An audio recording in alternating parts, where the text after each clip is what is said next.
Selama 5 tahun suami dan ibu mertua menumpang hidup denganku. Tapi saat suami mau naik jabatan, aku sudah tak butuh kau lagi. Dasar wanita gila, teriak suami dan ibu mertuaku. Mereka tak tahu kalau. Sebelum cerita dimulai, silahkan tulis di kolom komentar dari daerah mana saja teman-teman yang menonton cerita ini. Jangan lupa like dan subscribe agar channel ini bisa semakin berkembang dan mempersembahkan cerita yang lebih menarik lagi.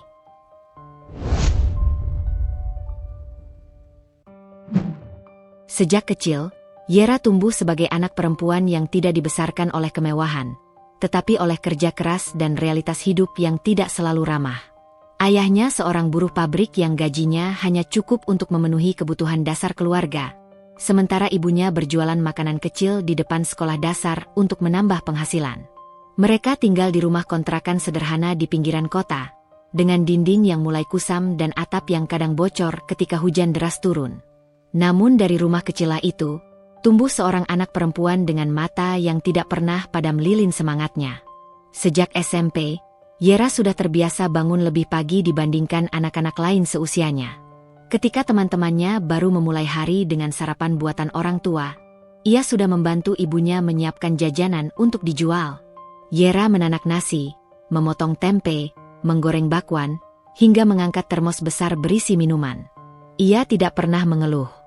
Baginya, membantu orang tua bukanlah beban, tetapi bagian dari perjalanan hidup yang harus ia jalani. Ketika ayah pulang malam dalam keadaan lelah, ibunya sering berkata sambil memandang Yera yang sedang menulis PR di meja kecil yang sudah goyah. Kalau tidak pintar, kamu harus kuat. Kalau bisa, jadilah keduanya. Kalimat itulah yang menancap dalam kepala Yera selama bertahun-tahun. Ketika lulus SMA, Yera ingin kuliah. Ia ingin menjadi orang yang bisa mengubah nasib keluarga. Namun kenyataan berkata lain. Tabungan keluarga tidak cukup, dan mengajukan pinjaman bukan pilihan karena kondisi keuangan mereka sendiri tidak stabil. Sementara banyak temannya sibuk menunggu pengumuman universitas negeri, Yera sudah sibuk berkeliling mencari pekerjaan.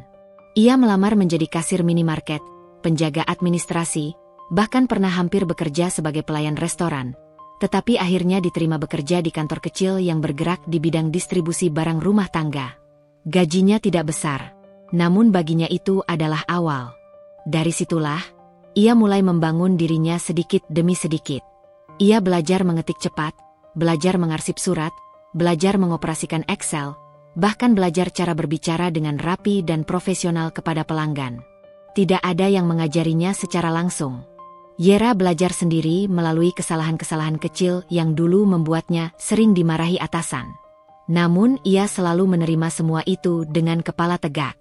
Baginya, selama ia belajar dan memberi peningkatan, semua tidak akan sia-sia. Waktu berlalu, dan performa kerja Yera semakin meningkat.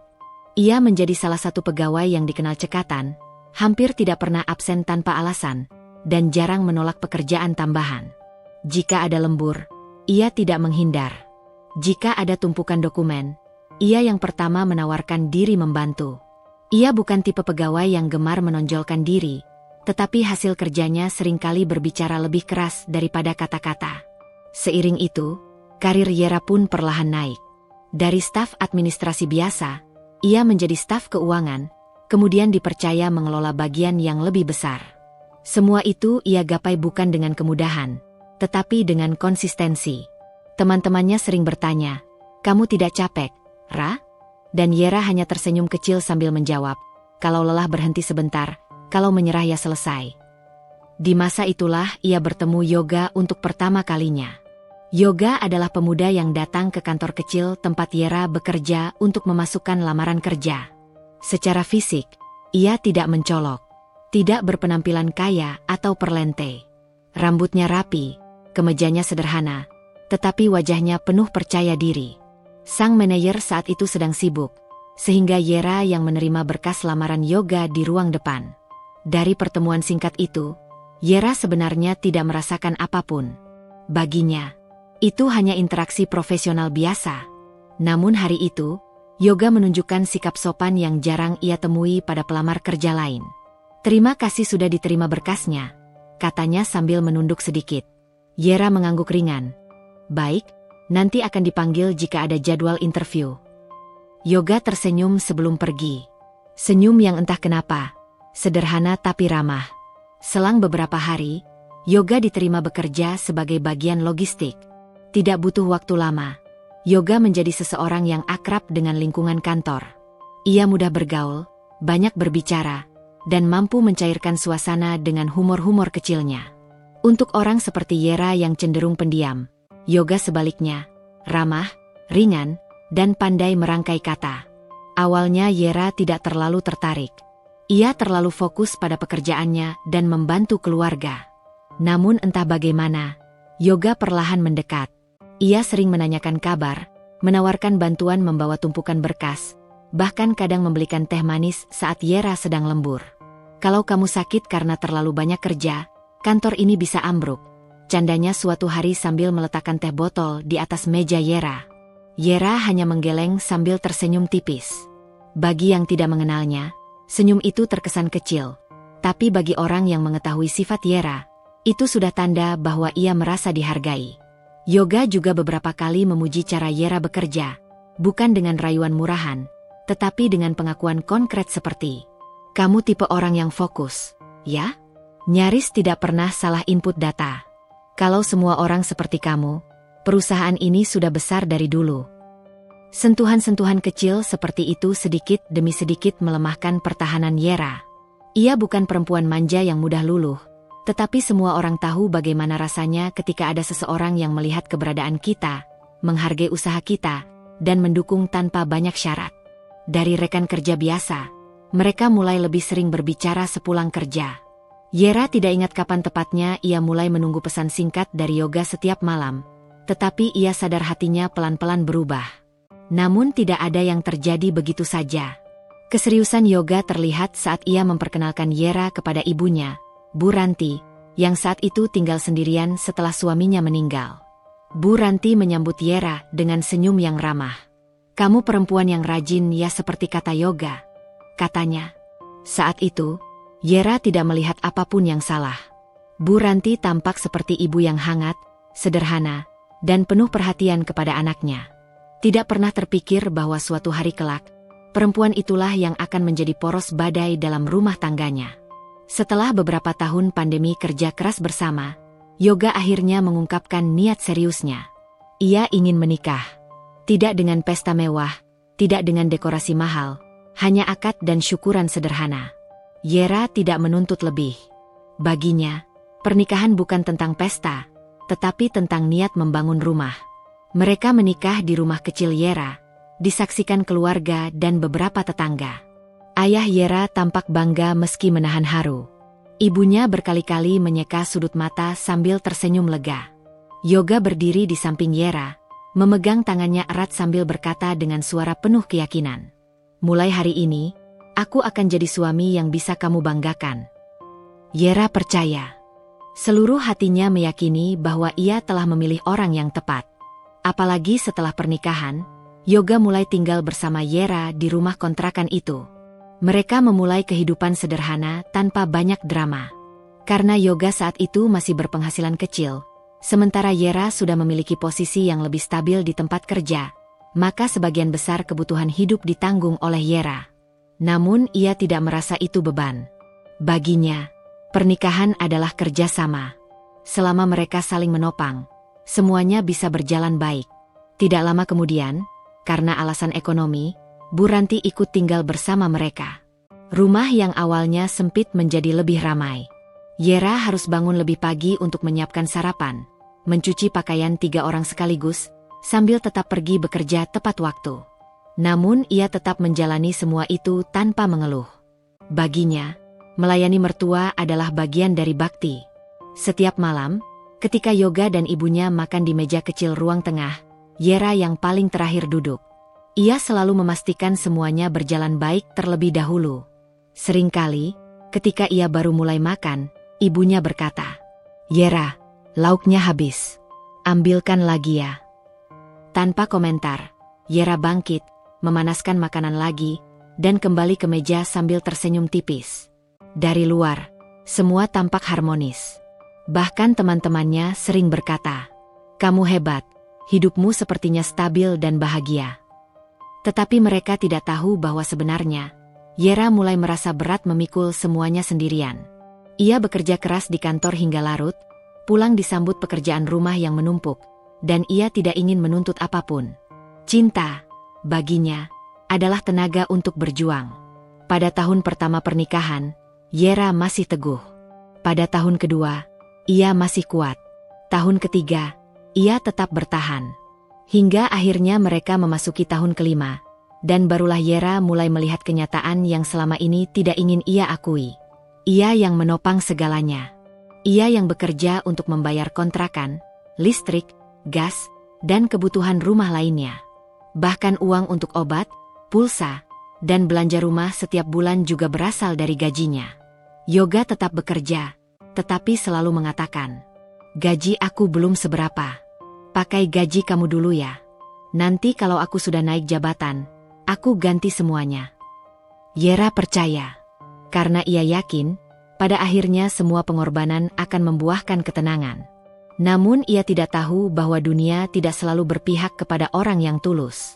Ia tidak tahu bahwa kepercayaannya akan menjadi pisau yang kelak menusuknya. Ia tidak tahu bahwa suatu hari nanti, laki-laki yang ia bela mati-matian akan melontarkan kalimat yang tidak pernah ia lupa. "Aku sudah tidak butuh kamu lagi."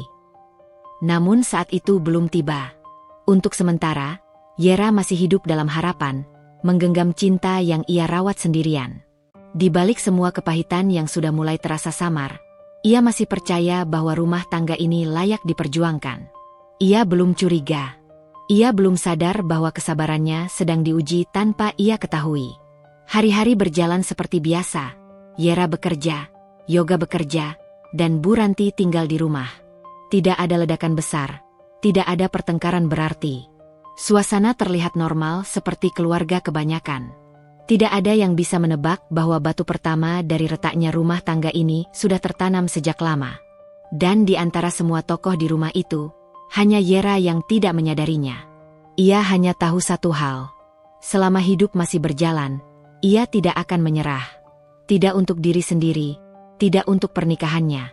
Ia masih percaya bahwa semua orang yang mencintai dengan tulus, pada akhirnya akan mendapatkan tempat yang sepadan. Dan dengan keyakinan itulah ia menatap hari-hari berikutnya, tanpa pernah tahu bahwa badai besar sesungguhnya baru akan datang. Setelah 5 bulan pertama menjalani rumah tangga bertiga di rumah kontrakan kecil itu, Yera mulai menyadari satu hal yang cukup berat.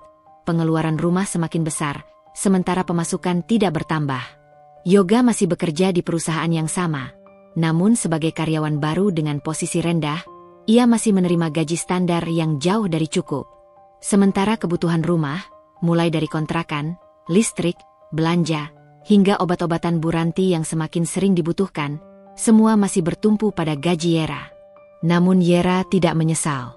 Ia justru sering memotivasi suaminya agar tetap kuat menghadapi masa-masa sulit. "Nggak apa-apa sekarang masih susah," katanya setiap Yoga merasa rendah diri. Semua orang juga mulai dari bawah. Yoga akan tersenyum samar, menepuk punggung tangan istrinya dengan lembut, dan berkata, "Kamu istri yang baik. Kalau suatu hari aku berhasil, kamu yang pertama aku banggakan."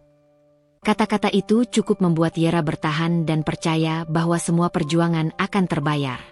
Namun, seiring bergantinya hari, ada beberapa hal kecil yang mulai terasa ganjil. Misalnya, saat Yera baru saja pulang kerja dan mendapati rumah masih berantakan. Cucian menggunung, lantai belum disapu, dan Bu Ranti sedang menonton televisi sambil makan buah yang baru saja Yera beli tadi pagi. Yoga baru pulang setengah jam kemudian, dan seakan semuanya baik-baik saja.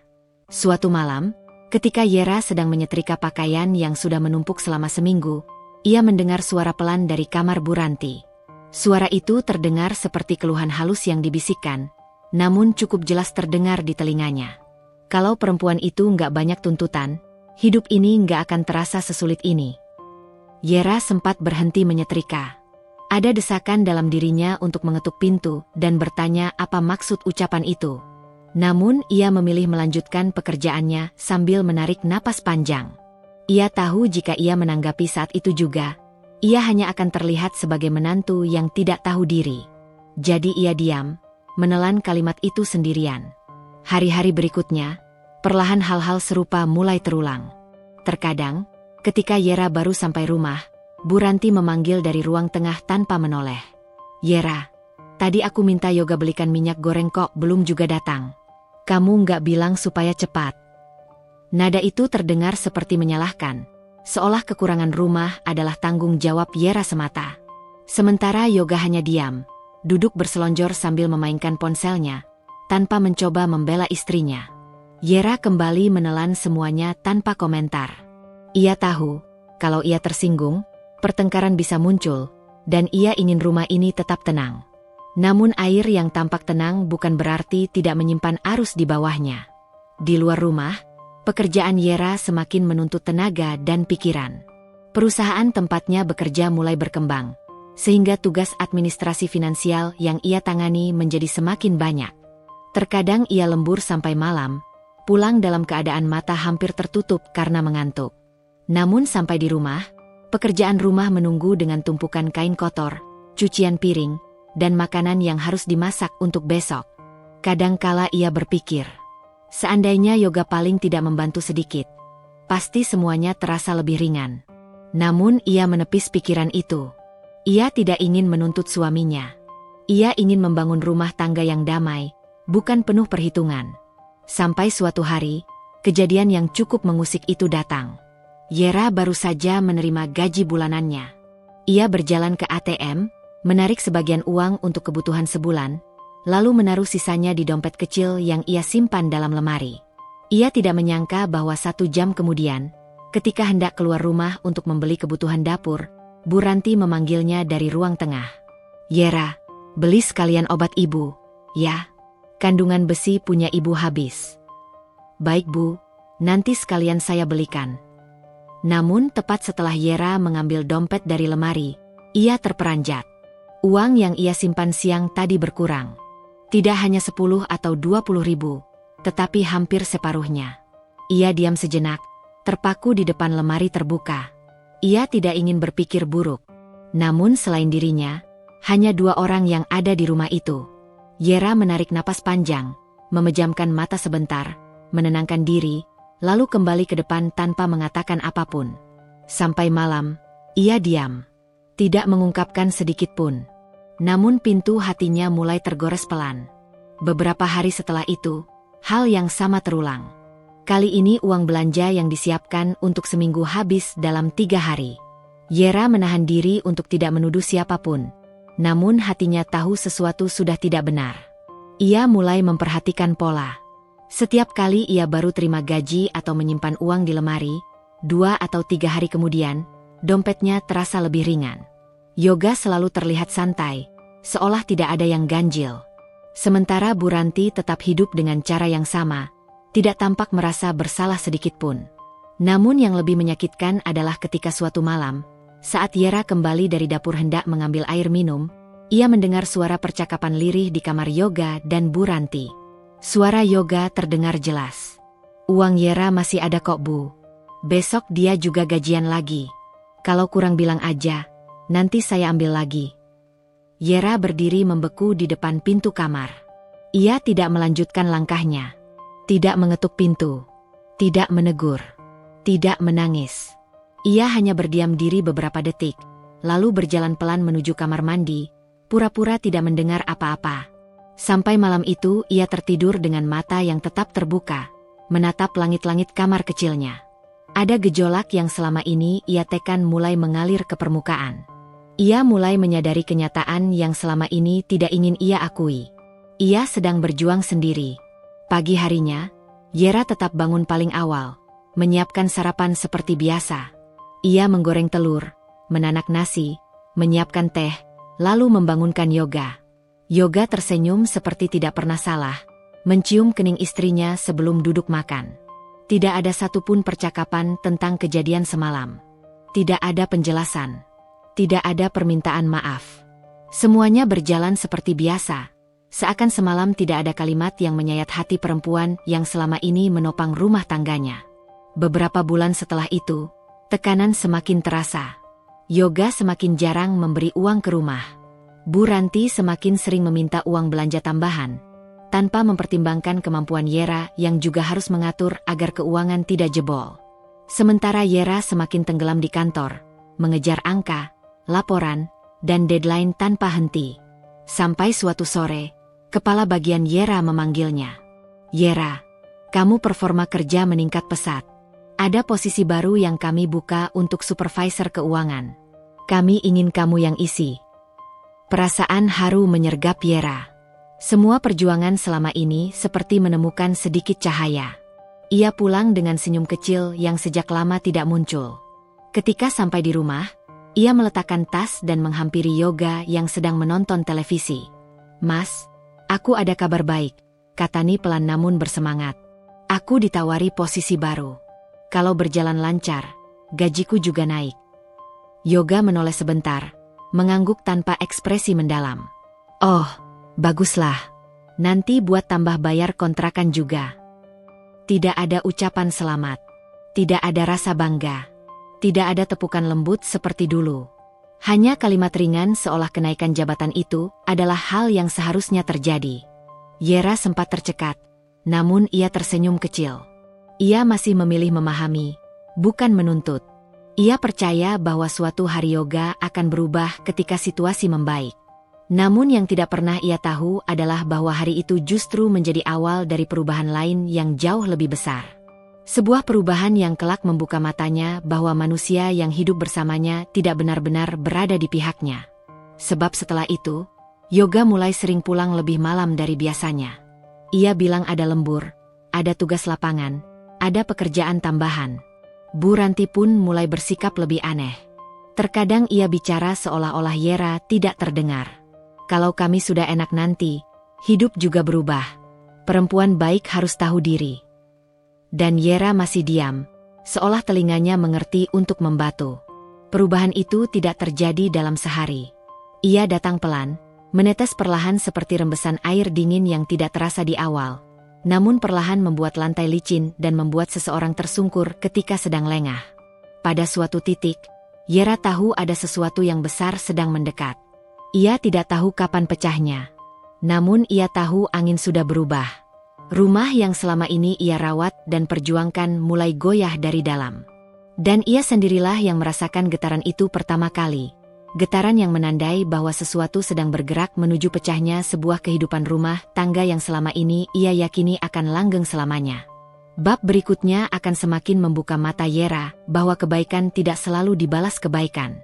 Kalau siap lanjut, tinggal katakan. Hari-hari berjalan semakin berat dan lambat bagi Yera. Ia masih bekerja keras di kantornya, mengejar target, menyelesaikan laporan, memastikan setiap angka sesuai, tanpa pernah absen bekerja meski badannya sering kelelahan. Setiap pagi ia bangun paling awal, menyiapkan sarapan, menyapu lantai, mencuci pakaian, dan memastikan kebutuhan rumah tercukupi sebelum berangkat bekerja. Yoga masih bekerja di perusahaan yang sama. Namun seiring berjalannya waktu, ia semakin menuntut kenyamanan rumah tanpa melakukan tanggung jawab yang seharusnya ia emban sebagai suami. Yera sering meninggalkan rumah dalam keadaan mata perih karena begadang mengerjakan pekerjaan kantor sekaligus pekerjaan rumah. Namun ia tetap melangkah dengan kepala tegak, membawa semangat kecil dalam hati bahwa semua perjuangan itu kelak akan berbuah manis. Ia percaya bahwa jika ia tetap sabar, tabah, dan tidak mengeluh, rumah tangganya akan membaik. Namun semakin lama, perubahan kecil yang dulu dianggap sepele mulai menjadi kebiasaan buruk yang mengakar dalam rumah tangga mereka. Yera tidak pernah meminta banyak, hanya ingin dihargai sebagai istri yang bekerja keras. Sayangnya, setiap usaha itu seolah tidak terlihat oleh orang-orang yang seharusnya paling menghargainya. Yoga semakin jarang memberi uang bulanan, bahkan mulai tidak memiliki rasa malu untuk menggunakan uang Yera langsung tanpa memberitahu. Kadang Yera pulang kerja dan menemukan bahwa belanja dapur yang baru ia simpan sehari sebelumnya sudah habis digunakan tanpa bekas. Ketika ia bertanya dengan halus, "Mas, minyak dan telur baru kemarin saya beli, kok sudah habis?" Yoga hanya menjawab enteng, "Ya habis terpakailah. Kamu juga makan, kan?" Tidak ada rasa bersalah. Tidak ada ajakan untuk berbagi beban. Semua seolah menjadi kewajiban Yera, bukan lagi peran bersama. Dan Bu Ranti, Semakin hari semakin lantang menyalahkan Yera atas kondisi ekonomi yang dirasakannya sempit. Padahal, Yera tidak hanya menanggung kebutuhan makanan dan rumah, tetapi juga obat-obatan dan kebutuhan pribadi ibu mertuanya. Namun ucapan yang keluar dari mulut perempuan tua itu selalu membuat hati Yera tertusuk. Kalau kamu lebih pandai ngatur uang, hidup kita nggak sesusah ini. Perempuan kerja tapi hidupnya tetap susah, itu berarti bukan rezekinya berkah. Menantu zaman sekarang maunya dihargai tapi nggak mau nurut. Yera mendengar kalimat-kalimat itu berkali-kali. Kadang langsung ditujukan padanya, kadang lewat bicara lirih seakan tidak sengaja terdengar. Padahal semua itu dilakukan di dekat telinga Yera, seolah memang sengaja ditebar untuk melukai. Namun Yera tetap diam. Ia tidak ingin memperkeruh suasana. Ia yakin, jika ia menantang orang yang lebih tua, meski dirinya benar, ia akan dianggap kurang ajar. Jadi ia memilih menelan semuanya sendirian, dengan dada yang terasa semakin sempit setiap harinya. Yang membuat keadaan semakin sakit adalah perubahan sikap Yoga. Pria yang dulu ceria, penuh harapan, dan mengatakan ingin membanggakan Yera suatu hari, kini semakin sering pulang larut malam. Jika Yera bertanya, "Mas lembur lagi?" Yoga menjawab pendek, "Ya, jangan banyak tanya." Kadang ia pulang dalam keadaan bau rokok atau parfum yang bukan miliknya. Yera sempat mencurigai, tetapi ia mengusir pikiran negatif itu, karena ia tidak ingin membuka luka baru sebelum benar-benar yakin. Namun perubahan itu bukan hanya pada sikap Yoga di depan Yera. Di dalam rumah pun ia semakin kehilangan rasa hormat pada istrinya. Dulu, setiap Yera pulang kerja, Yoga menyambut, menanyakan kabar, atau minimal tersenyum. Tapi kini Yoga hanya duduk di depan televisi atau asyik dengan ponselnya, seakan tidak peduli seharian Yera bekerja atau tidak. "Aduh capek banget hari ini," Yera pernah mengatakan sambil memijat pundaknya sendiri. Yoga hanya menoleh sekilas dan berkata, "Sudah biasa kan kerja? Ngapain lebay?" Kalimat itu bagai pisau dingin yang merobek sisi hati Yera. Ia tersenyum tipis dan masuk kamar untuk berganti pakaian. Ia belajar menyembunyikan rasa sakitnya, karena ia tahu menangis hanya akan membuatnya terlihat lemah. 5 tahun berlalu dengan ritme yang sama. Yera bekerja, memberi nafkah, menutupi semua kekurangan, merawat rumah, memasak, mencuci, merawat ibu mertua, dan menghadapi sikap suami yang semakin menjauh. Sementara Yoga dan Bu Ranti malah semakin nyaman menggantungkan semuanya pada Yera. Yang paling ironis, tetangga sering salah paham. Mereka melihat Yera yang berangkat pagi pulang malam, mencuci baju sendiri, mengantar belanja, dan jarang terlihat berdua dengan suaminya. Mereka tidak tahu apa yang terjadi di dalam rumah. Suatu sore, saat Yera baru sampai rumah, tetangganya menyapa sambil tersenyum sinis. "Wih, Yera kok jarang banget kelihatan sama suaminya. Kerja terus ya? Jangan-jangan nanti lupa jadi istri?" Yera hanya tersenyum kecil. "Iya Bu, memang kerja banyak." Dulu ia mungkin akan menjelaskan bahwa ia bukan istri yang melalaikan rumah tangga. Ia bukan perempuan yang mementingkan karir saja. Tapi sekarang, ia sudah terlalu lelah untuk menjelaskan apapun kepada siapapun. Orang di luar tidak akan mengerti bagaimana ia menanggung beban seorang diri. Suatu malam, ada kejadian yang benar-benar membuat Yera mematung. Saat itu ia pulang sedikit lebih cepat dan mendengar suara dari kamar Yoga. Ia tidak berniat menguping, namun suara itu cukup keras hingga terdengar dari pintu dapur. Suara Bu Ranti terdengar jelas. "Kalau nanti kamu naik jabatan, kamu harus lebih tegas sama Yera. Jangan sampai dia merasa dirinya yang paling berjasa." Yoga menjawab, "Tenang aja Bu, semua ini cuma sementara. Kalau naik posisi, hidup kita bakal berubah. Yera nanti ikut aja, toh selama ini dia yang makan dari uang aku." Yera berdiri di depan meja dapur, menahan napas, menunduk perlahan agar tidak membuat suara apapun. Hatinya terasa seperti diremas ke dalam wadah kecil hingga hampir pecah. Ia tahu Yoga belum naik jabatan. Ia tahu perjuangan rumah tangga mereka sampai hari ini lebih banyak ia lakoni sendiri. Namun mendengar Yoga bicara seakan semua yang ia lakukan adalah karena makan dari uang Yoga, itu jauh lebih menyakitkan daripada semua pekerjaan yang ia tanggung selama 5 tahun terakhir. Beberapa menit kemudian, Yera berusaha berangkat seolah tidak mendengar apapun. Ia menyiapkan makan malam, menata meja seperti biasa, tidur dengan wajah menoleh ke dinding sambil memejamkan mata agar air matanya tidak terlihat.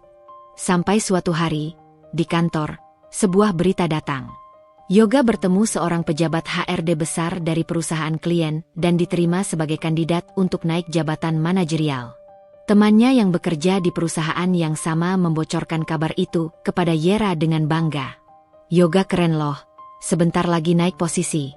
Kamu pasti bangga banget ya?" Yera hanya tersenyum samar. Bangga? Bukan itu yang ia rasakan pertama kali. Yang muncul di dadanya justru rasa khawatir yang sulit dijelaskan.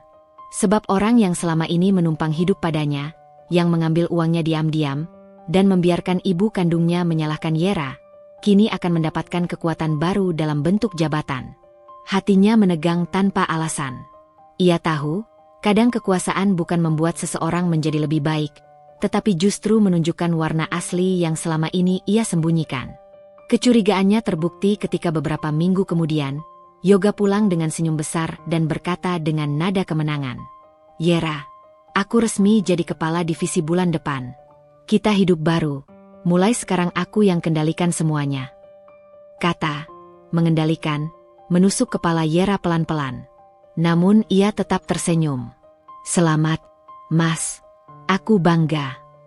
Yoga tersenyum puas. Namun alih-alih berterima kasih, ia hanya menepuk pundak Yera seperti bos menepuk bawahannya. Dan sejak hari itu, sikap Yoga dan Bu Ranti mulai berubah drastis, bukan membaik, melainkan semakin meninggi. Mereka merasa berhak berbicara sekehendak hati, seolah Yera tidak lagi memiliki suara di rumah itu. Beberapa hari kemudian, kalimat yang selama ini hanya menunggu waktu akhirnya terlontar. "Aku sudah tidak butuh kamu lagi." Kalimat itu menjadi awal dari sebuah tragedi panjang yang akan membalikkan keadaan dan membuka wajah asli dua orang yang selama 5 tahun menumpang hidup pada perempuan yang mereka anggap remeh. Bab berikutnya akan menjadi titik di mana Yera tidak lagi hanya menelan air mata, tetapi mulai bangkit dengan cara yang tidak pernah mereka bayangkan. Yera mulai merasakan sesuatu yang berubah dalam hidupnya setelah Ranti tinggal bersama mereka. Pada awalnya ia mencoba menyesuaikan diri, meyakinkan hati bahwa semua ini hanya soal adaptasi. Namun kenyataan berkata lain. Hari demi hari, Yera harus menelan banyak hal pahit dan marahnya hanya bisa tertahan di dalam dada. Tidak ada tempat untuk mengadu, tidak ada bahu untuk bersandar, sebab ia selalu menjaga agar rumah tangganya terlihat baik-baik saja. Ranti, yang awalnya masih terlihat sopan dan menjaga sikap, mulai menunjukkan wajah aslinya. Ia sering memberikan komentar pedas tentang makanan yang dibuat Yera. Kadang sambil menunjuk piring, ia berkata dengan suara keras yang terdengar sampai ke ruang tengah. "Sejak kapan calon keluarga sukses makan masakan yang hambar begini? Kalau cuma begini, bagaimana suamimu nanti dihormati sebagai orang besar?" Yera menelan ludah. Ia ingin membalas, ingin menjelaskan bahwa ia bekerja dari pagi sampai sore demi memastikan dapur tetap penuh, tagihan rumah terbayar, dan kehidupan berjalan. Tapi lidahnya keluh. Ia hanya tersenyum kecil dan pergi ke dapur membersihkan piring, seolah tidak terjadi apa-apa. Yoga mulai berbeda. Ia semakin mudah marah, semakin cepat tersinggung, dan sering pulang dengan wajah masam. Padahal dulu, setiap ia melihat Yera, senyum muncul begitu saja. Sekarang, yang pertama masuk ke dalam rumah justru nada suara keras. "Kenapa rumah berantakan begini? Mama butuh ruang nyaman untuk istirahat. Kamu kok nggak peka?" Padahal Yera baru saja pulang kerja, bahkan belum sempat membuka sepatu. Ia menoleh pelan, menahan perasaan. "Aku baru sampai. Aku bersihkan sekarang." Sejak itu, Yoga semakin berubah. Dulu ia selalu ingin menunjukkan bahwa ia adalah lelaki yang bisa diandalkan, penuh tanggung jawab, dan ingin membangun masa depan bersama. Namun setelah Ranti tinggal bersama, Yoga seolah merasa menjadi orang besar sebelum waktunya. Penilaian ibunya sudah menjadi standar yang harus ia ikuti. Kebiasaan buruk mulai muncul satu persatu, seperti malas bekerja, terlalu banyak memerintah, dan membiarkan Yera memikul beban keluarga sendirian. Yera perlahan menjadi tulang punggung yang sunyi. Ia bangun lebih pagi, memasak, mencuci, menyiapkan sarapan untuk 2 orang yang bahkan kadang tidak menghargainya, lalu berangkat kerja tanpa keluhan. Sementara Yoga masih tidur, atau duduk santai melamun sambil menunggu kopi dibuatkan. Tidak jarang Yera harus menutup rasa kesal dalam hati sambil berdiri di dekat pintu dengan tas di bahu, menunggu Yoga selesai mengomel hal-hal sepele sebelum ia bisa keluar rumah. Ranti semakin berani menyindir hal pribadi. Yera harusnya sadar diri. Anak muda zaman sekarang kalau menikah itu bawa untung, bukan memberatkan keluarga suami. Yera memandangi ibu mertuanya tanpa kata. Untung? Lalu bagaimana dengan 5 tahun ini, di mana dirinya membiayai hampir semua kebutuhan rumah tangga, bahkan membantu SPP kuliah adik Yoga dulu yang saat itu belum bekerja? Tapi ia tahu, membela diri hanya akan membuat situasi lebih buruk. Kadang ia masuk kamar mandi, menyalakan keran pelan-pelan, lalu menangis tanpa suara. Air mata jatuh tapi tubuh tetap tegak. Ia tidak ingin terlihat lemah. Ia tidak ingin disebut istri gagal. Tapi tekanan demi tekanan membuat dirinya perlahan rapuh. Saat ia menatap cermin, wajahnya terlihat lebih tua dan lebih lelah dari usianya. Lingkar mata semakin gelap, namun senyum dipaksakan agar hidup tetap berjalan. Suatu sore, sepulang kerja, Yera mendapati suara pertengkaran antara Yoga dan ibunya. Ia berhenti di depan pintu, tidak langsung masuk, mencoba memahami situasi. "Ma, aku ini capek selalu dianggap gagal. Kapan sih aku bisa dianggap laki-laki kalau terus begini?" Suara Yoga terdengar pelan namun penuh emosi. "Kamu akan disebut laki-laki kalau sudah punya jabatan dan uang sendiri," jawab Ranti tajam. "Tapi selama kamu masih menumpang hidup dari istrimu, kamu tetap bukan siapa-siapa." Yera terkesiap. Dadanya terasa seperti diremas. Ia tidak menyangka ibu mertuanya berbicara seblak itu. Yoga diam, tetapi dari suaranya terdengar jelas bahwa ia merasa tertekan. Alih-alih berbenah, ia justru mulai menyalahkan Yera sebagai biang masalah. Ketika Yera masuk, Yoga mendelik dan langsung berkata dengan nada tajam, "Kamu juga dengarkan? Lihat akibatnya. Aku jadi kayak gini karena kamu membuat semua orang meremehkanku." Yera menunduk. Ia ingin mengatakan bahwa ia bekerja keras bukan untuk membuat Yoga malu, tapi untuk menolong agar hidup mereka tetap berjalan. Namun ia memilih menahan kata. Yoga sudah terbakar oleh rasa rendah diri, sebuah api yang tidak bisa dipadamkan oleh logika. Hari-hari berikutnya, tekanan makin besar. Yoga mulai sering pulang larut malam dengan alasan lembur.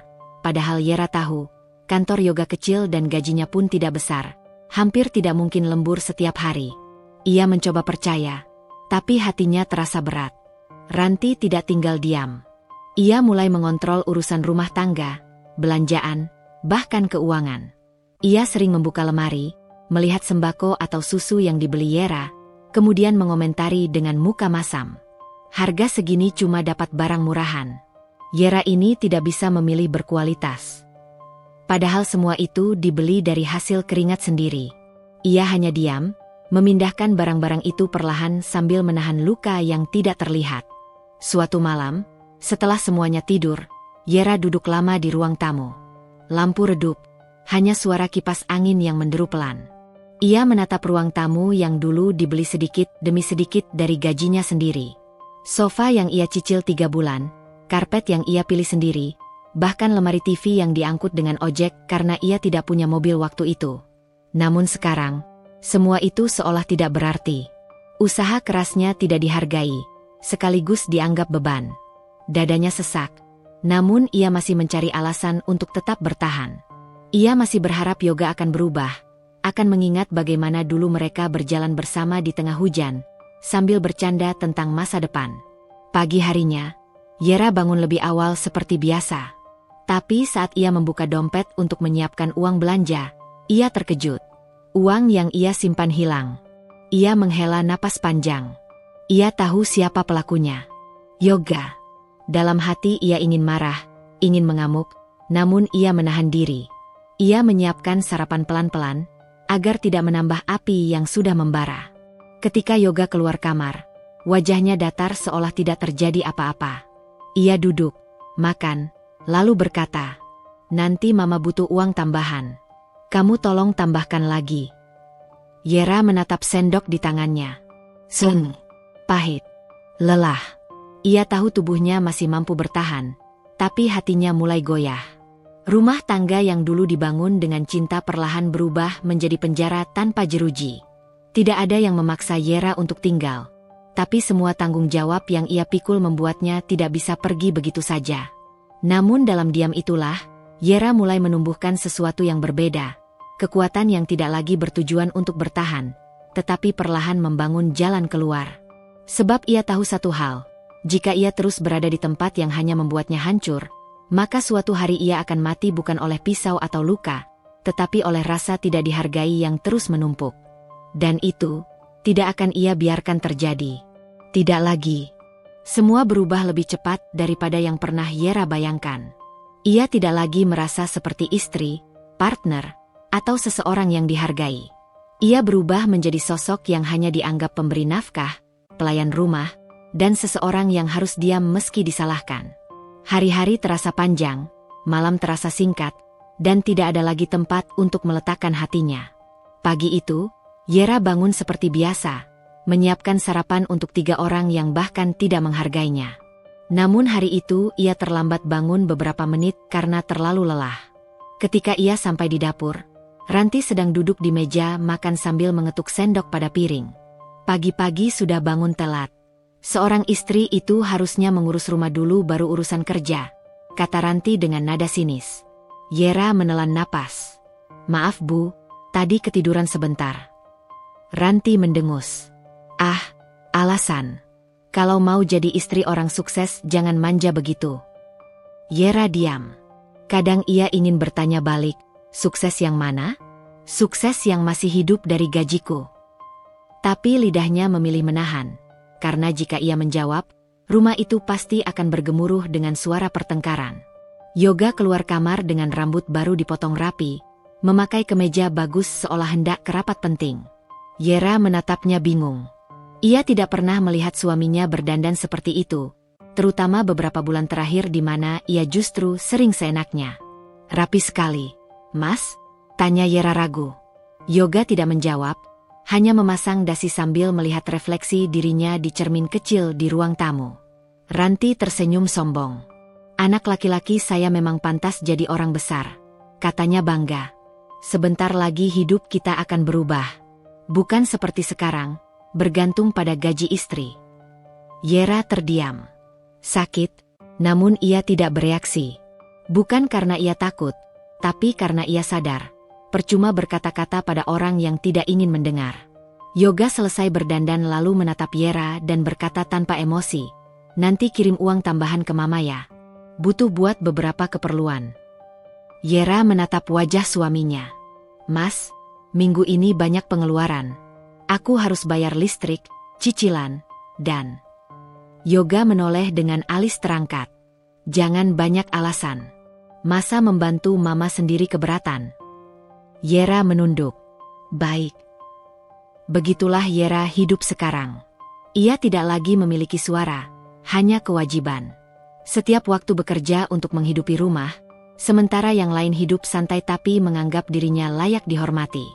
Perubahan semakin terasa ketika Yoga mulai memperlakukan Yera seperti orang luar. Saat ada tamu, ia memperkenalkan dirinya sebagai kepala rumah tangga. Ia berbicara seolah semua pencapaian adalah hasil keringatnya sendiri. Yera hanya duduk memandangi teh yang mulai dingin, menjadi pendengar tanpa tempat untuk mengoreksi. Pernah satu kali, seorang rekan kerja datang ke rumah karena membutuhkan tanda tangan berkas dari Yera. Saat melihat kondisi rumah dan Yoga yang sedang bersantai di ruang tamu, rekan itu sedikit terkejut.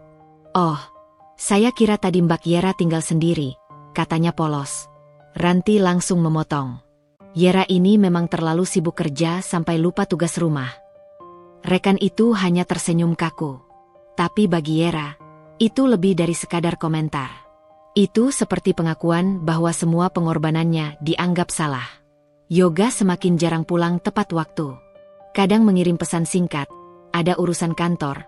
Padahal Yera tahu kantor suaminya tidak memiliki urusan sampai larut malam. Suatu malam Yoga baru pulang jam 2 pagi. Waktu itu Yera sudah menunggu meski matanya berat dan tubuhnya lelah. Begitu masuk rumah, Yoga langsung marah. Kamu ngapain sih nunggu? bikin aku merasa diawasi. Yera terdiam. Ia hanya ingin memastikan suaminya baik-baik saja. Tapi ia sadar, di mata Yoga, perhatian berubah menjadi gangguan. Sedih, tapi ia hanya tersenyum kecil dan berjalan masuk kamar. Malam-malam seperti itu membuat Yera merasa semakin kesepian. Suaminya pulang tanpa cerita, tanpa senyum, tanpa tanya kabar. Kadang hanya melempar pakaian ke kursi lalu tidur tanpa peduli pada siapapun. Melihatnya, Yera sering duduk di pojok tempat tidur sambil bertanya-tanya. Apakah aku masih dianggap istrinya? Atau hanya orang yang bekerja untuk memenuhi kebutuhannya? Pertanyaan itu tidak pernah terjawab. Yang lebih menyakitkan lagi, Yoga mulai membanggakan dirinya di media sosial. Menuliskan status-status seperti, kalau ingin sukses, jangan mengandalkan orang lain. Laki-laki sejati bisa berdiri di kakinya sendiri. Yera membaca itu dalam diam. Ia tersenyum getir. Sebenarnya siapa yang mengandalkan siapa selama 5 tahun ini? Namun ia memilih diam, karena ia mulai tahu, bagi Yoga dan ibunya, diamnya adalah bukti bahwa ia lemah. Mereka tidak tahu bahwa dalam diam itu, Yera mengumpulkan tenaga untuk tidak hancur. Hari-hari berikutnya, Yera semakin jelas tidak dianggap lagi. Ketika makan malam, Ranti sering duduk bersama Yoga dan berbicara panjang lebar tentang masa depan mereka yang cerah. Tapi semuanya tanpa menyebut Yera sedikit pun. Kamu nanti kalau sudah naik jabatan, kita beli rumah baru, kata Ranti sambil tersenyum bangga. Benar, Ma, jawab Yoga penuh percaya diri. Mama tinggal di kamar paling besar. Lalu Ranti menoleh ke Yera tanpa basa-basi. Untuk Yera, ya lihat nanti saja. Kalau masih ikut dalam rumah tangga ini. Yoga tertawa kecil. Mama ini, tapi ya benar juga. Yera duduk diam, mengaduk sayur di piring tanpa selera. Ia tidak lagi diundang dalam obrolan tentang masa depan. Seolah rumah itu bukan miliknya, dan ia hanya menumpang. Namun, bukan hanya perlakuan yang berubah. Suasana batin Yera mulai ikut bergeser. Ia masih bertahan, bukan karena tidak mampu pergi, tetapi karena ia ingin memastikan satu hal. Jika ia pergi, ia harus pergi sebagai pemenang. Malam itu, setelah semuanya tidur, Yera membuka laptopnya. Ia mulai mengumpulkan semua bukti, transaksi rekening, catatan pengeluaran, bukti gaji yang ia tabung sendiri, cicilan perabot rumah, hingga kwitansi-kwitansi lama. Ia menulis semuanya dalam satu folder, menamai dengan kalimat sederhana. Hariku bertahan. Tangannya bergetar. Air mata jatuh. Tapi senyumnya pelan. Ia menyadari sesuatu yang baru. Selama ini ia tidak dipandang karena dirinya terlalu menunduk. Tapi suatu hari orang-orang yang meremehkannya akan melihat, bukan hanya dirinya berdiri, tetapi berdiri lebih tinggi dari sebelumnya. Hari-hari berikutnya berjalan dengan ritme yang membuat Yera nyaris tidak sadar bahwa ia sedang pelan-pelan kehilangan dirinya sendiri. Pekerjaan di kantor semakin berat, masih ditambah urusan rumah yang menuntut perhatian besar. Sementara cinta dan penghargaan yang dulu pernah ia miliki kini sudah tidak lagi menjadi bagian hidupnya. Yang tersisa hanya tuntutan, dan tuntutan tanpa henti. Pagi itu, jam baru menunjukkan pukul 5. Alarm bahkan belum berbunyi, tapi Yera sudah bangun. Ia keluar kamar dan langsung menuju dapur. Ranti biasanya bangun sekitar jam 6, dan jika sarapan belum siap ketika wanita itu membuka mata, Yera pasti akan menerima ocehan panjang serta tatapan merendahkan yang tidak pernah absen. Yera membuka lemari es, hanya menemukan beberapa telur, sedikit sayur, dan sepotong tempe yang kemarin ia bawa pulang dari pasar. Untuk keluarga bertiga sebenarnya itu cukup, tapi bukan untuk mertua yang terbiasa memakan makanan lebih berkelas jika uang belanja dari Yera masih tersisa. Ia menghela napas, lalu mengikat rambutnya menjadi sanggul sederhana. Tangannya mulai bekerja, memasak nasi, menggoreng tempe, membuat sayur bening, lalu menyiapkan teh untuk Ranti dan Yoga. Saat ia sedang menata piring, Ranti masuk tanpa salam, tanpa senyum. Kenapa telurnya cuma satu? Kamu pelit sekarang? Tanyanya tajam. Yera menoleh dengan pelan.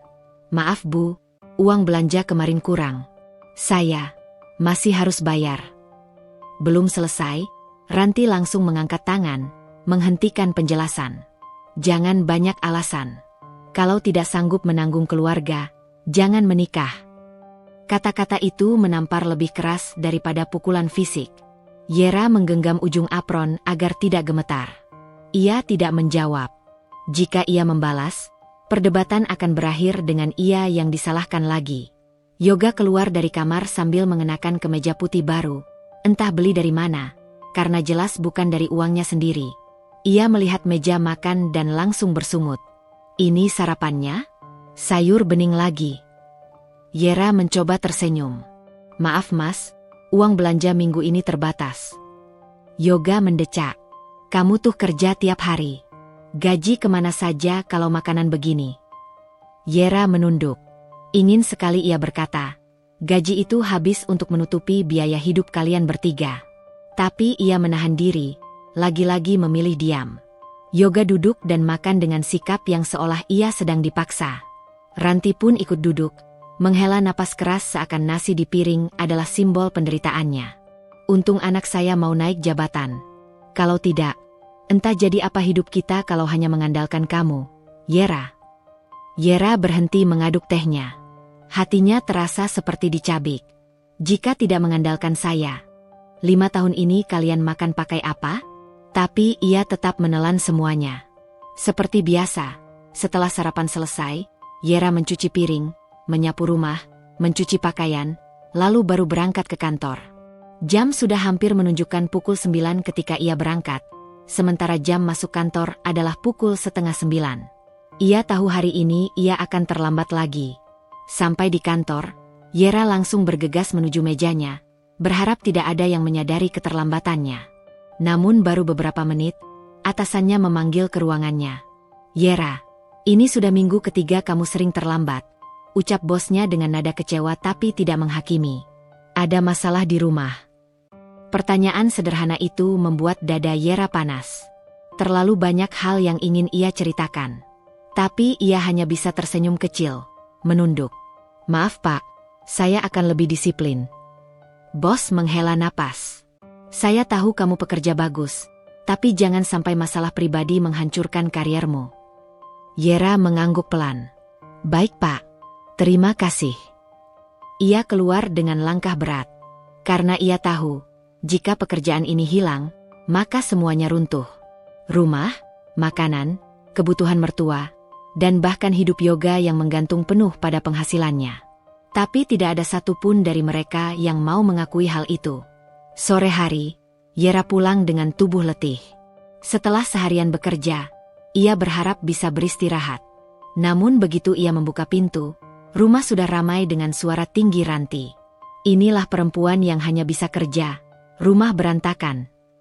Padahal lantai sangat bersih, meja rapi, cucian pakaian pun sudah tertata. Tapi bagi Ranti, selalu ada alasan menyalahkan. Yoga menatap Yera dan berkata sinis, kalau kamu cuma sibuk kerja, bagaimana mau jadi istri yang benar? Yera ingin tertawa. 5 tahun bekerja siang malam, tetapi baru kali ini ia dianggap gagal sebagai istri. Yoga menatap ibunya lalu berkata dengan suara yang dibuat keras agar Yera mendengar. Kalau saya sudah naik jabatan nanti, kita pindah rumah saja. Tidak usah tinggal bareng Yera lagi. Ranti tertawa senang. Iya, cari perempuan yang bisa membantu masa depanmu, bukan yang cuma membebani. Yera berdiri di sana, bagai patung. Namun batinnya berdenyut. Apakah mereka lupa siapa yang membiayai hidup selama ini? Apakah semua kebaikan harus dianggap wajar?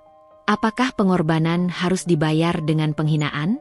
Malam itu, setelah rumah sunyi, Yera duduk di sudut kamar sambil menatap langit-langit. Itu malam kesekian ia merasa bukan istri, bukan menantu, bahkan bukan manusia yang pantas dihargai. Ia membuka lembaran kecil di buku catatan pribadinya. Di sana ada kalimat yang ia tulis sejak lama. Jangan balas orang dengan amarah. Biarkan waktu membalas dengan cara yang tak pernah mereka duga.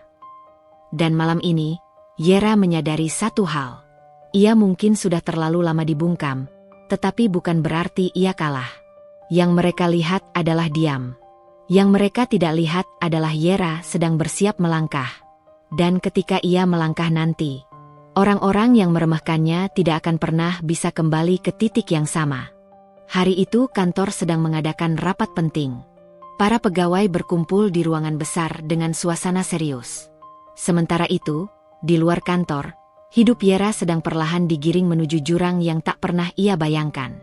Tanpa sepengetahuannya, Yoga dan Ranti berdiskusi di rumah mengenai masa depan mereka, dan Yera sama sekali tidak termasuk di dalamnya. Ranti sedang duduk di ruang tamu sambil memegang ponsel, wajahnya terlihat puas. Di layar ponsel terpampang brosur rumah baru di daerah perumahan menengah ke atas. Sementara Yoga sedang duduk di sebelahnya, dengan mata berbinar-binar. "Kalau nanti kamu naik jabatan, kita bisa dapat cicilan ringan," kata Ranti sambil tersenyum miring. "Kalau perlu, kita tinggalkan saja rumah ini. Biarkan si Yera hidup sendiri." Yoga mengangguk, meski masih terlihat ragu. "Tapi Bu, kalau kita keluar dari rumah ini, kita tinggal di mana sebelum cicilan disetujui?" Ranti menatapnya tajam. "Kamu itu sudah dewasa, Yoga. Pikir pakai otak. Kalau kamu sudah mapan, kamu bisa cari istri baru, yang lebih kaya, yang bisa bantu mengangkat status kita. Jangan selamanya mengandalkan istri seperti Yera." Yoga terdiam. Kata-kata ibunya bagai racun yang tidak lagi terasa pahit. Entah sejak kapan ia menjadi setuju bahwa istrinya adalah beban, bukan penolong yang sudah membiayai hidup mereka selama bertahun-tahun. Ranti tersenyum sinis. "Kamu itu tampan, pintar. Masa cuma hidup di bawah bayang-bayang perempuan miskin begitu?" Yoga menghela napas. Perlahan, pikirannya mulai berubah.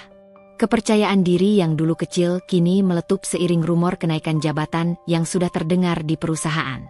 Ia bahkan mulai merasa Yera bukan pasangan yang pantas untuknya. Ia bangkit dari sofa dan berkata pelan, "Kalau begitu, kita harus mulai pelan-pelan menjauh darinya."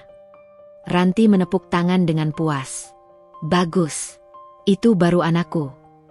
Sementara itu di kantor, Yera sedang lembur. Semua orang sudah pulang, lampu sebagian ruangan sudah dimatikan. Hanya meja Yera yang masih menyala dengan komputer menyala dan kertas laporan menumpuk.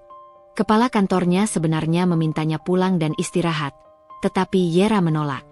Baginya, bekerja keras adalah satu-satunya cara untuk memastikan keluarga suaminya tetap bisa hidup layak. Pukul 9 malam, Yera baru keluar kantor. Ia berjalan menuju halte bus dengan langkah pelan, angin malam mengusap wajahnya yang lelah. Ia menatap ponselnya yang sepi, tidak ada kabar dari suami, tidak ada pesan menanyakan apakah ia sudah makan atau butuh dijemput. Saat itu, sebuah pesan singkat muncul di layar. "Pulangan lama banget. Nanti kalau rumah kotor, kamu jangan salahkan aku marah." Pesan dari Ranti. Yera hanya terdiam beberapa detik, lalu memasukkan ponsel ke tas. Tidak ada gunanya menjawab, karena apapun yang ia katakan akan dianggap salah. Sesampainya di rumah, pintu langsung dibuka Ranti dengan tatapan seperti ular yang siap mematuk. "Kamu dari mana? Jam segini baru pulang," seru wanita itu tanpa salam. Yera menahan napas, melepas sepatu perlahan. "Tadi lembur Bu." "Alasan?" Ranti memotong cepat. Perempuan itu kalau betah di kantor sampai malam, artinya dia tidak punya kepedulian pada keluarga. Yera masih diam. Yoga keluar kamar dengan ekspresi tidak peduli, hanya melihat Yera sekilas lalu kembali menatap ponselnya. "Mas Yoga sudah makan?" tanya Yera dengan suara pelan. Yoga mendecak. "Makan sendiri. Jangan harap aku menunggu kamu pulang." Yera tersenyum kecil meski hatinya terasa seperti dikoyak. "Maaf." Ranti melipat tangan di dada. "Kalau kamu lebih sibuk dengan kantor daripada suami, jangan salahkan kalau suatu hari suamimu dapat yang lebih baik." Yoga mendengarnya, tapi ia sama sekali tidak membela Yera. Bahkan ia mengangguk kecil. Yera melihat gerakan itu dan dadanya langsung menegang. Sejak kapan Yoga berubah sedingin itu?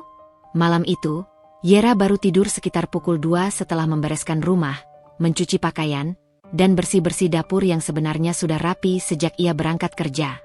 Ia memandangi langit-langit kamar, berusaha menenangkan hatinya yang tremor kecil menahan tangis. Ia tidak tahu bahwa sementara ia menahan kepedihan sendirian, suaminya sedang sibuk membangun masa depan tanpa dirinya. Keesokan harinya, Yoga datang ke kantor lebih awal, penuh percaya diri. Ia sudah seminggu membantu beberapa proyek penting perusahaan, berharap posisi baru akan segera menjadi miliknya. Namun saat ia duduk di ruang kerjanya, ia mendengar 2 karyawan senior bergosip di pantry. Kasihan yang ikut promosi internal. Sepertinya perusahaan mau tarik kandidat dari luar. Yoga langsung tercekat. Kedua karyawan itu melanjutkan pembicaraan. Iya, kandidat baru punya pengalaman lebih tinggi dan sudah dipanggil wawancara akhir. Sepertinya dia yang dipilih. Yoga terdiam. Senyum percaya dirinya hilang seketika. Jika itu benar, berarti semua mimpi besarnya akan runtuh. Rumah baru, hidup baru, dan rencana membuang Yera pelan-pelan akan gagal. Ia langsung pulang dengan pikiran kacau. Di rumah, Yoga langsung masuk kamar dengan wajah tegang. Ranti yang sedang menyapu langsung bertanya, "Bagaimana? Sudah ada kabar baik?" Yoga buang napas panjang. Sepertinya posisi itu hampir pasti bukan buat aku. Dahi Ranti mengerut, tatapannya berubah dingin. "Kamu bercanda? Lalu bagaimana rencana kita keluar dari rumah ini? Bagaimana kamu mau lepas dari Yera?" Yoga menunduk. "Aku tidak tahu, Bu." Ranti mengetuk lantai dengan gagang sapu, wajahnya merah karena marah. "Kamu itu pria atau bukan?" Begitu saja menyerah. Yoga tidak sanggup menjawab. Ia tahu ibunya kecewa, tapi ia sendiri sedang kalut. Ranti mendekat dan berbisik tajam. "Kalau kamu gagal dapat jabatan itu, kamu akan selamanya jadi laki-laki yang hidup dari istri." Kata-kata itu seperti pisau menusuk harga diri Yoga. Ia mengepalkan tangan, rahangnya mengeras. "Tenang, Bu, aku punya cara." Ranti menoleh. "Cara apa?" Yoga tersenyum pelan. Senyum yang baru muncul setelah hatinya penuh dendam dan rasa malu. "Kalau aku tidak bisa naik, aku harus memastikan Yera jatuh." Ranti terdiam sejenak, lalu tersenyum sangat pelan. "Kamu ini memang anakku." Dan sejak detik itu, rencana yang akan menghancurkan Yera mulai berjalan. Bukan karena ia bersalah, tapi karena laki-laki yang ia perjuangkan selama ini takut kehilangan gengsi. Pagi itu masih dingin saat Yera bangun lebih cepat dari biasanya. Mata yang sembab menandakan bahwa ia baru tertidur beberapa jam setelah menangis semalaman. Kecewa, marah, dan terluka bercampur menjadi satu. Namun seperti biasa, ia menegakkan punggung, menata rambut, mencuci muka dan menatap wajahnya sendiri di cermin. Satu kalimat terlintas di kepalanya. "Aku tidak boleh jatuh. Aku harus berdiri." Ia masuk dapur, menyiapkan sarapan seperti biasa, meski perutnya terasa pahit. Yoga belum bangun, begitu juga Ranti. Tetapi hari itu, ada hal yang berbeda.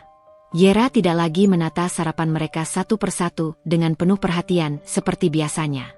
Ia hanya menaruh semuanya di meja seadanya. Untuk pertama kalinya sejak 5 tahun menyambut mereka tinggal di rumah itu, Yera merasa hatinya kosong. Beberapa jam kemudian, setelah menunggu sampai pukul 7 lewat, Ranti keluar dengan langkah malas. Dengan suara setengah berteriak ia berkomentar, "Loh, kok cuma gini aja? Mana kopi saya? Biasanya sudah tersedia dari dulu-dulu." Yera menoleh perlahan, suaranya tenang namun dingin. "Kalau mau kopi, buat sendiri, Bu. Saya mau berangkat lebih pagi." Ranti terperangah, seolah mendengar sesuatu yang mustahil. "Apa? Kamu bicara apa barusan?" Namun Yera tidak mengulang. Ia hanya mengambil tas dan berjalan keluar, meninggalkan Ranti yang masih terbengong sendirian di dapur. Di kantor, Yera terlihat bekerja seperti biasa, namun ruang kepalanya dipenuhi rencana-rencana baru. Ia sudah memutuskan, jika suaminya bisa berubah ketika sukses, maka ia pun harus berubah sebelum semuanya terlambat. Selama 5 tahun Yoga tinggal bersamanya tanpa pernah membayar sepeser pun. Selama 5 tahun, Ranti bersikap seperti majikan.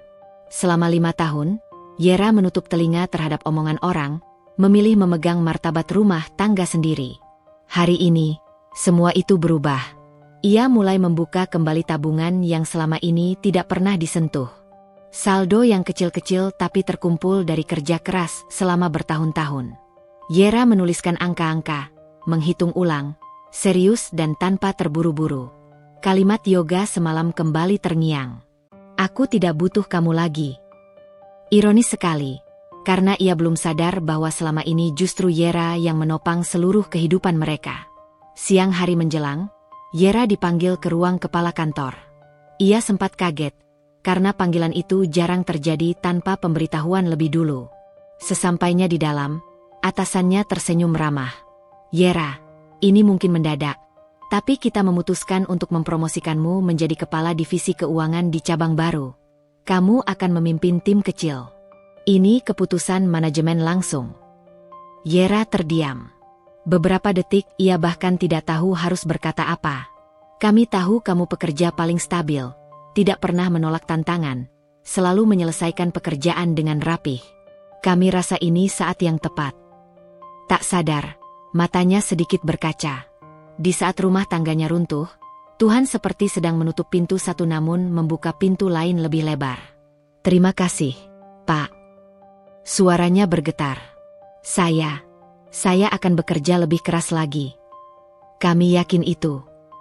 Saat jam pulang mendekat, Yera menerima pesan dari Yoga. Bukan pesan permintaan maaf, bukan juga tanya kabar. Hanya satu kalimat kasar. Siapin makan malam yang enak. Aku pulang sama bos besar. Jangan bikin malu. Yera menatap layar ponsel tanpa ekspresi. Entah mengapa, kali ini tidak ada rasa sakit. Yang ada hanya rasa hambar dan lelah. Lalu ia menghapus pesan itu, dan memasukkan ponsel kembali ke tas. Dalam hati ia berkata, kalau dulu aku akan buru-buru pulang, menangis sambil masak, berharap semuanya membaik, tapi tidak hari ini. Ia sudah berubah. Yera pulang sedikit lebih lambat dari biasanya. Saat membuka pintu rumah, ia menemukan Ranti cemberut sambil berbicara dengan Yoga di ruang tamu. Kamu lihat?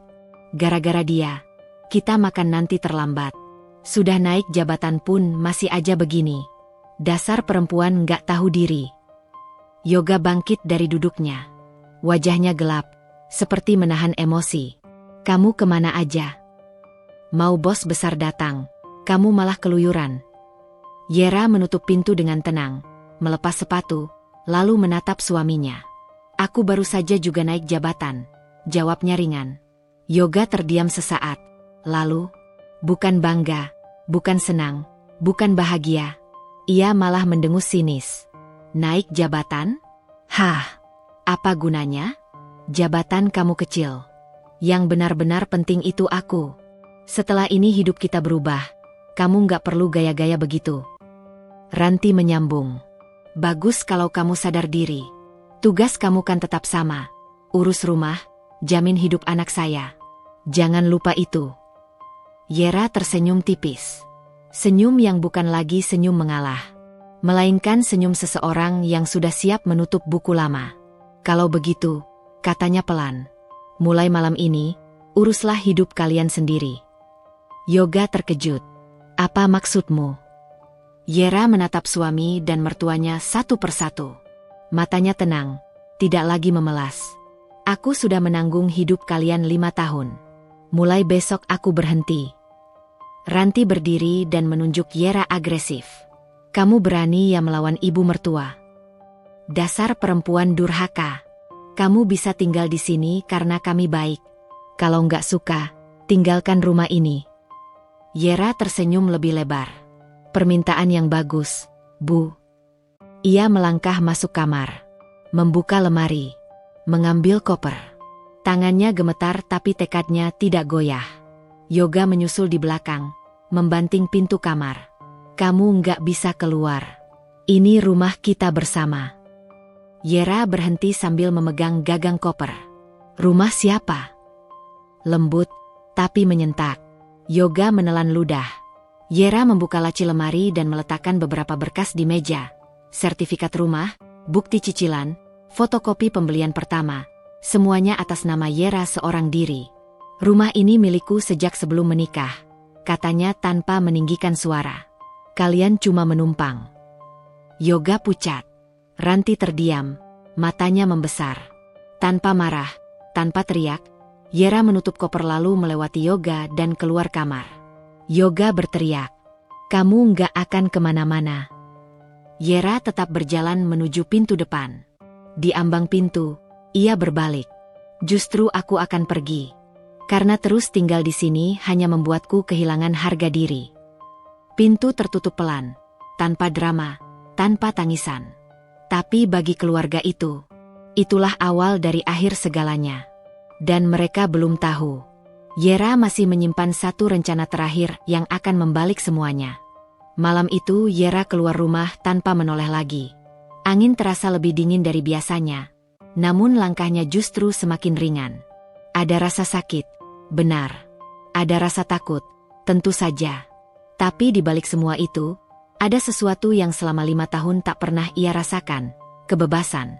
Ia memesan kamar kecil di hotel yang masih terjangkau di dekat kantor. Sambil menatap langit-langit kamar sederhana itu, ia tersenyum getir. Selama 5 tahun, aku bekerja keras, menafkahi mereka, memikul semuanya sendirian. Dan apa balasannya? Ia memejamkan mata sebentar, lalu menghela napas panjang. Sudah cukup. Sekarang giliranku mengambil kembali hidupku. Pagi-pagi sekali, Yera bangun dan menyalakan laptop. Ia membuka folder yang sudah lama ia simpan, namun belum pernah ia gunakan, berisi catatan pengeluaran rumah tangga selama 5 tahun, termasuk bukti transfer bulanan, biaya makan, biaya listrik, air, internet, cicilan rumah, catatan belanja pribadi Ranti dan Yoga yang memakai uangnya. Semua rapi, lengkap, detail. Sebuah bukti bahwa Yera bukan hanya sabar, tetapi juga teliti. Selama ini ia mencatat bukan untuk melawan, melainkan mencegah dirinya lupa berapa banyak pengeluaran setiap bulan. Namun hari ini, catatan itu berubah fungsi, menjadi bukti penindasan. Yera bahkan memiliki tangkapan layar rekening setiap bulan. Yoga tidak pernah tahu, karena Yera mematikan notifikasi agar ia tidak merasa malu. Sambil mengetik, Yera berkata dalam hati, kalau mereka bisa seenaknya menginjakku, aku juga berhak membela diri. Di rumah, kehebohan besar sedang terjadi. Yoga dan Ranti saling mondar-mandir panik. Ranti berteriak, bagaimana ini? Kalau bos besar tahu menantunya kabur, kamu bisa batal naik jabatan. Yoga memijit pelipisnya keras. Aku telepon dia berkali-kali nggak diangkat.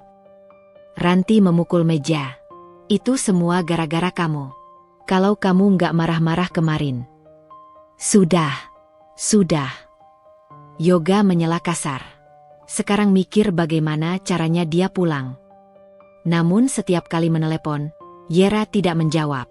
Telepon rumah, ponsel, pesan, semua tak digubris. Tak lama kemudian, bel rumah berbunyi. Yoga berharap itu Yera, dan langsung membuka pintu. Namun yang datang adalah kurir. Pak Yoga, ini paket dari kantor Yera. Yoga semakin bingung.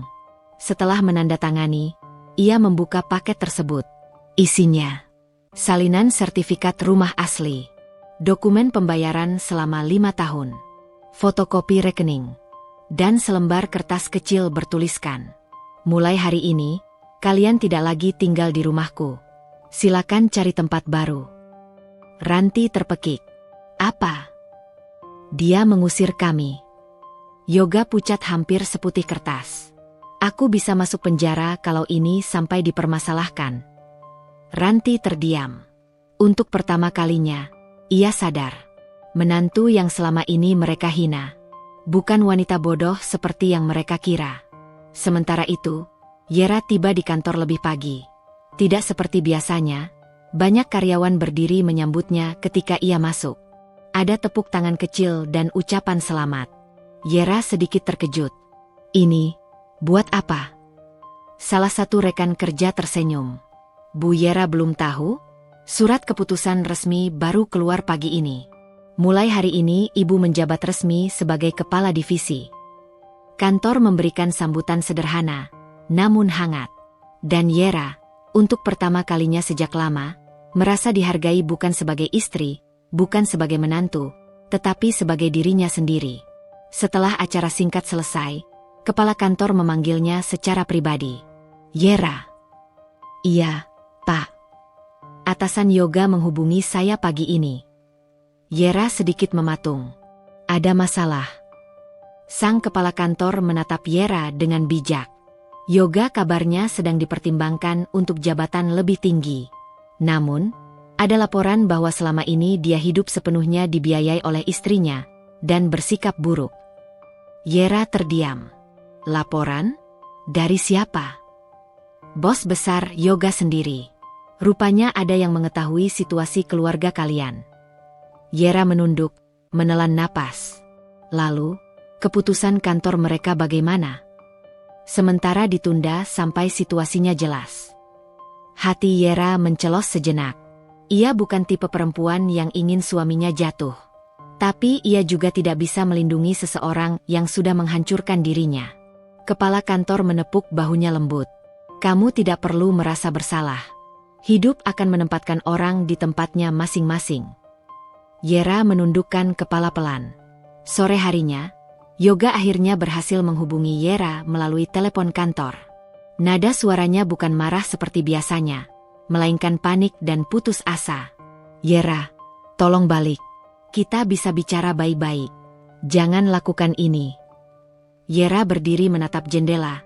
Suara tetap tenang. Kamu bilang kamu tidak butuh aku lagi. Aku hanya menurut. Aku salah. Aku emosi. Kamu bukan salah karena emosi. Yera menyela pelan. Kamu baru sadar butuh aku ketika hidupmu terancam. Yoga terdiam. Sejak menikah, ia belum pernah mendengar Yera berbicara setegas itu. Aku mohon. Jangan tinggalkan aku. Ada jeda panjang. Yera menutup mata sebentar, lalu berkata, untuk 5 tahun, aku sudah dianggap bukan siapa-siapa di rumah itu. Di saat seperti sekarang, jangan berharap aku kembali hanya karena kamu takut jabatanmu hilang. Yoga hampir menangis. Kalau kamu lapor polisi, aku hancur.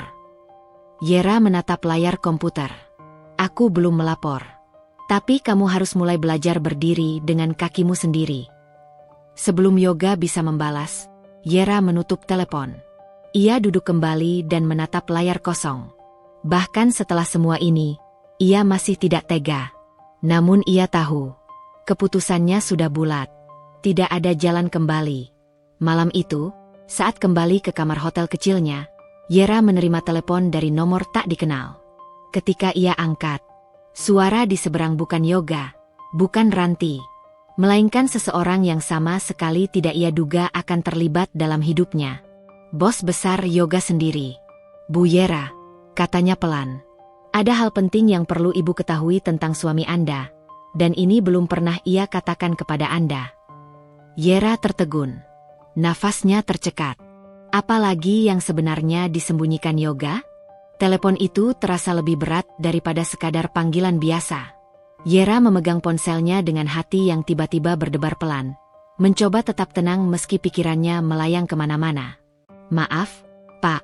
Apa benar ini saya berbicara dengan Pak Harun, atasan Yoga? Suara di seberang terdengar lembut namun syarat kewibawaan. Benar. Saya minta maaf menghubungi di luar jam kerja.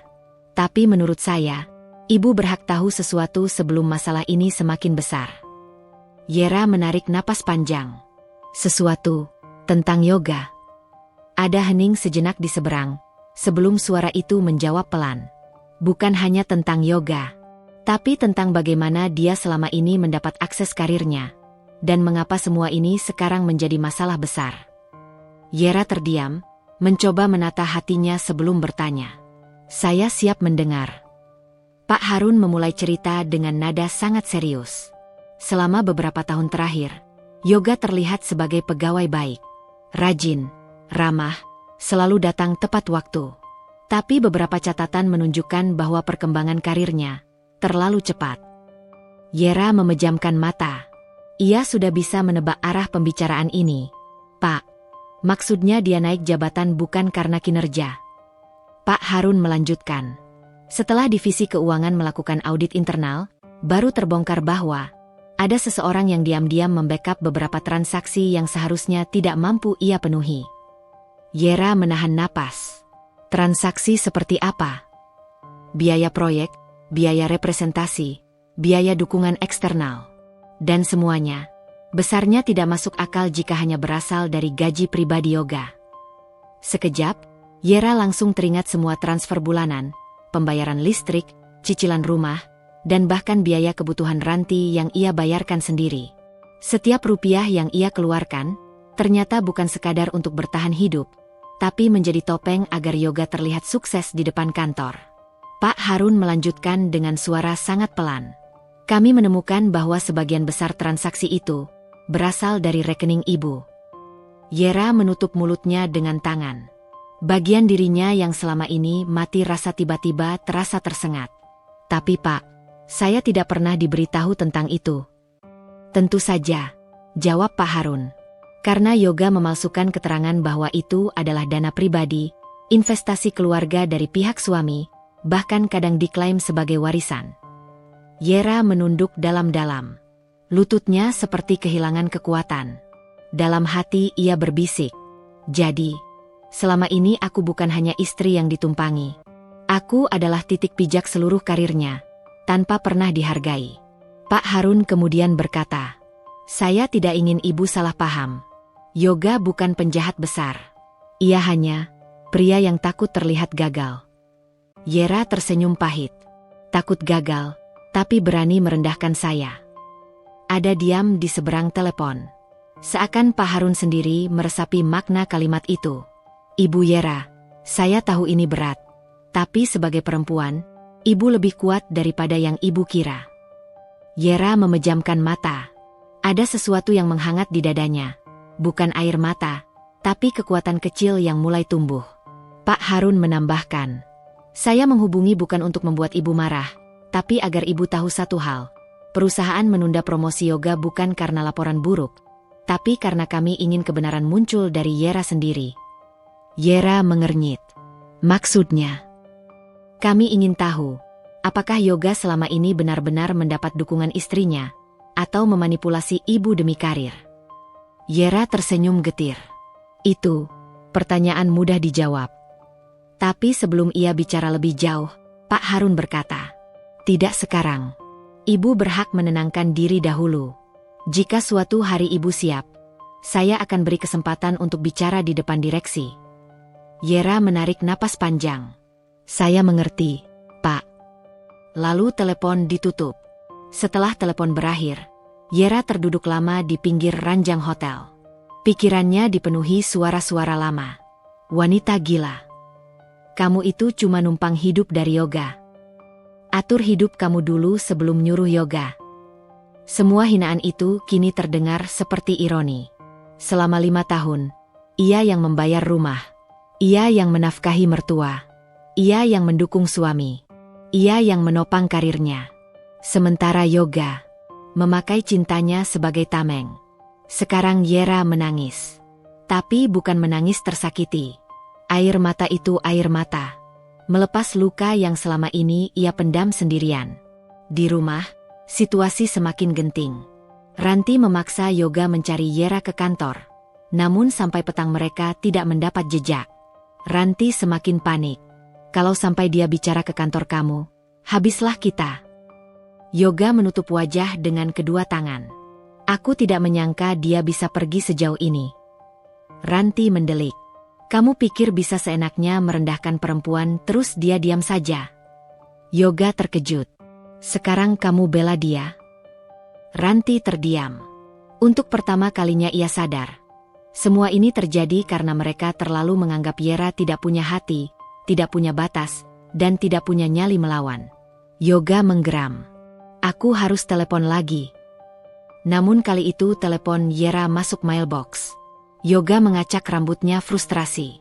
Aku bisa kehilangan semuanya. Ranti menatap anaknya dengan wajah pucat. Bukan cuma kamu, aku juga. Yoga menatap ibunya lama. Disinilah mereka benar-benar sadar. Perempuan yang mereka anggap lemah adalah fondasi hidup mereka selama ini. Dan ketika fondasi itu pergi, semua yang berdiri di atasnya ikut runtuh. Sementara itu, di kamar hotel sederhana, Yera akhirnya menulis sesuatu di laptopnya. Bukan laporan, bukan pembelaan, bukan tuntutan, tetapi sebuah dokumen baru berjudul Rencana hidup baru Yera. Di dalamnya ia tulis, pindah dari hotel, sewa kos sendiri, urus rekening baru, simpan bukti yang diperlukan, fokus pada karir, bangun hidup tanpa hutang emosi. Setiap poin yang ia tulis membuat hatinya terasa lebih ringan. 5 tahun ia membiarkan orang lain mendikte hidupnya. Sekarang, gilirannya mengambil kembali takdirnya. Namun ia tahu betul, ini belum selesai. Yoga pasti akan datang. Ranti pasti akan berusaha menariknya kembali. Dan kantor suami akan membutuhkan keputusan Yera. Tapi untuk pertama kalinya dalam hidup, Yera tidak takut lagi. Di ujung malam, ia menutup laptop dan berbaring. Dalam hati ia berkata pelan, besok, bab baru dalam hidupku dimulai. Lampu kamar padam. Dan kegelapan malam terasa lebih damai daripada 5 tahun terakhir hidupnya. Beberapa bulan berlalu setelah hari itu, dan hidup Yera sudah tidak lagi sama. Ia bukan lagi perempuan yang menunduk dan meminta maaf atas hidup yang justru ia perjuangkan sendiri. Ia sudah menjadi perempuan yang berdiri di atas 2 kakinya tanpa rasa takut kehilangan siapapun, terutama mereka yang tak pernah benar-benar menghargainya. Posisi baru di kantor membuatnya semakin percaya diri. Rekan-rekan yang dulu hanya melihatnya sebagai staf pendiam kini mulai menghormatinya, bukan karena titel, tapi karena cara Yera kembali membangun dirinya setelah jatuh begitu dalam. Ia tidak pernah membuka aib siapapun, termasuk Yoga dan Ranti. Ia hanya mengatakan pada pimpinan, ada orang yang saya bantu berdiri, tapi sekarang saya ingin berdiri sendiri. Kalimat itu sudah lebih dari cukup. Di sisi lain, hidup Yoga runtuh perlahan. Setelah audit keuangan selesai, direksi menemukan bahwa sebagian dana operasional divisi memang tidak sesuai laporan. Yoga tidak dipecat, perusahaan memilih menurunkannya ke posisi staf sambil menjalani pembinaan. Bukan hukuman yang memalukan, tapi cukup untuk membuatnya sadar bahwa karir tidak akan pernah bisa dibangun dengan menumpang pada tenaga orang lain. Namun hukuman terberat bukanlah itu. Suatu malam Yoga datang ke kos Yera, mengetuk pintu dengan mata merah dan suara lirih. Maafkan aku, bisiknya. Yera hanya menatapnya dengan tenang. Aku sudah memaafkanmu, tapi bukan untuk kembali. Kita sama-sama harus belajar hidup dengan pilihan kita. Yoga menangis. Bukan meratap, tapi karena baru menyadari betapa rapuh dirinya tanpa seseorang yang selama ini ia remehkan. Ia menunggu, berharap, tapi Yera tidak membuka pintu lagi. Ia menutup bab itu dengan terhormat, tanpa memaki, tanpa balas dendam. Ranti pun tenggelam dalam penyesalan. Baru saat Yera tidak lagi bisa ia capai, ia mengerti bahwa menantu yang dulu ia sakiti adalah orang yang selama ini menyelamatkan hidup mereka. Tapi seperti hidup sering mengajarkan, kesadaran yang datang terlambat hanya tersisa sebagai penyesalan. Sementara Yera, perlahan hidupnya berubah. Ia menemukan apartemen sederhana yang ia bayar dari gajinya sendiri. Ia mulai menata masa depan yang selama ini hanya ia bangun untuk orang lain. Di akhir pekan ia sering duduk di balkon kecil apartemennya, menyeruput kopi hangat sambil menatap langit kota yang selalu gelap namun bertabur cahaya. Untuk pertama kalinya dalam bertahun-tahun, Yera merasakan sesuatu yang begitu asing tapi menyenangkan. Hidup yang tenang. Hidup yang miliknya sendiri. Tidak ada lagi suara yang meremehkan. Tidak ada lagi wajah yang meminta lebih tanpa memberi apapun. Tidak ada lagi perjuangan seorang diri yang disamakan dengan kewajiban seorang istri. Ia masih bisa menangis jika ingat betapa bodohnya ia dulu mencintai seseorang sampai lupa mencintai dirinya sendiri. Tapi setiap air mata yang jatuh kini bukanlah luka, melainkan bekas sayap yang tumbuh kembali setelah patah. Dan setiap pagi ia tersenyum, karena ia tahu satu hal. Kadang Tuhan bukan menghancurkan hidup kita, tapi menghancurkan orang-orang yang menghalangi kita dari hidup yang seharusnya kita miliki. Yera kini melangkah sendiri. Kepalanya tegak, hatinya utuh kembali. Dan meski perjalanannya panjang, ia akhirnya pulang ke dirinya sendiri.